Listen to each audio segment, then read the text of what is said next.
भगवान श्री कृष्ण का जीवन एक विस्तृत और चमत्कारी गाथा है जो जन्म से लेकर उनके वैकुंठ गमन तक अनगिनत लीलाओं, उपदेशों और घटनाओं से भरी हुई है।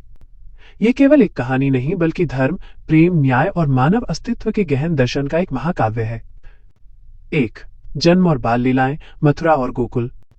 श्री कृष्ण का जन्म द्वापर युग में भाद्रपद मास के कृष्ण पक्ष की अष्टमी को मध्य रात्रि में मथुरा के कारागार में हुआ था। वे अपनी माता देवकी और पिता वसुदेव के 8वें पुत्र थे।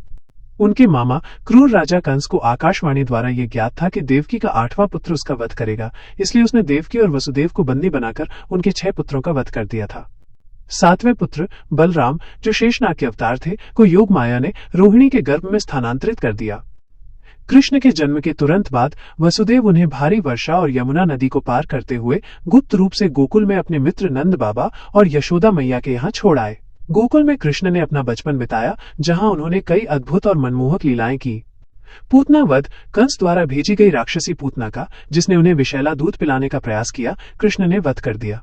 शक्तासुर और तृणावर्त वध, कंस द्वारा भेजे गए अन्य राक्षसों जैसे शक्तासुर एक गाड़ी का राक्षस और तृणावर्त एक बवंडर राक्षस का भी कृष्ण ने बाल अवस्था में ही अंत किया।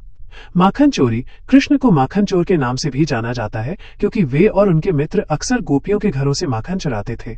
ये उनकी नटखट और प्रिय लीलाओं में से एक थी। यशोदा मैया को मुख में ब्रह्मांड दर्शन। एक बार मिट्टी खाने पर जब यशोदा मैया ने कृष्ण से अपना मुंह खोलने को कहा तो उन्हें कृष्ण के मुख में संपूर्ण ब्रह्मांड और उसकी सभी लीलाओं के दर्शन हुए। कालिया नागमर्दन, यमुना नदी को विषैला करने वाले भयंकर नाग कालिया को कृष्ण ने नृत्य करते हुए नाथ लिया और उसे यमुना छोड़कर समुद्र में जाने पर मजबूर किया, जिससे यमुना का जल शुद्ध हुआ। गोवर्धन लीला, देवराज इंद्र के अहंकार को तोड़ने और गोकुल वासियों को उनकी क्रोध से बचाने के लिए कृष्ण ने अपनी छोटी उंगली पर विशाल गोवर्धन पर्वत को उठा लिया, जिसके नीचे सभी गोकुलवासी और पशुओं को आश्रय मिला। ये लीला भक्ति और शरणागति का प्रतीक है। 2. युवावस्था और कंस वध, मथुरा। अपनी युवावस्था में कंस को कृष्ण की बढ़ती शक्तियों और लोकप्रियता का आभास हुआ। उसने कृष्ण और बलराम को मथुरा में एक धनुष यज्ञ में आमंत्रित किया, जिसका वास्तविक उद्देश्य उन्हें मारना था। मथुरा पहुंचकर कृष्ण ने कंस के हाथी कोलयापीड का वध किया। कंस के सबसे शक्तिशाली पहलवानों चाणूर और मुष्टिक को युद्ध में पराजित किया। अंततः कृष्ण ने अत्याचारी राजा कंस का वध किया, मथुरा को उसके अत्याचारों से मुक्त कराया और अपने नाना उग्रसेन को पुनः राजगद्दी पर बैठाया।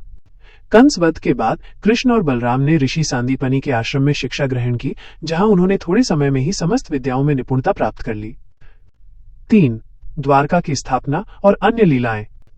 मथुरा को कंस के ससुर मगध के शक्तिशाली राजा जरासंध के बार बार होने वाले आक्रमणों से बचाने के लिए कृष्ण ने समुद्र के मध्य में एक अभेद्य और भव्य नगरी द्वारका का निर्माण किया और उसे अपनी राजधानी बनाया। जरासंध वध, जरासंध ने मथुरा पर 17 बार आक्रमण किया, लेकिन हर बार उसे कृष्ण द्वारा पराजित होना पड़ा। अंत में कृष्ण ने भीम की सहायता से जरासंध का वध करवाया।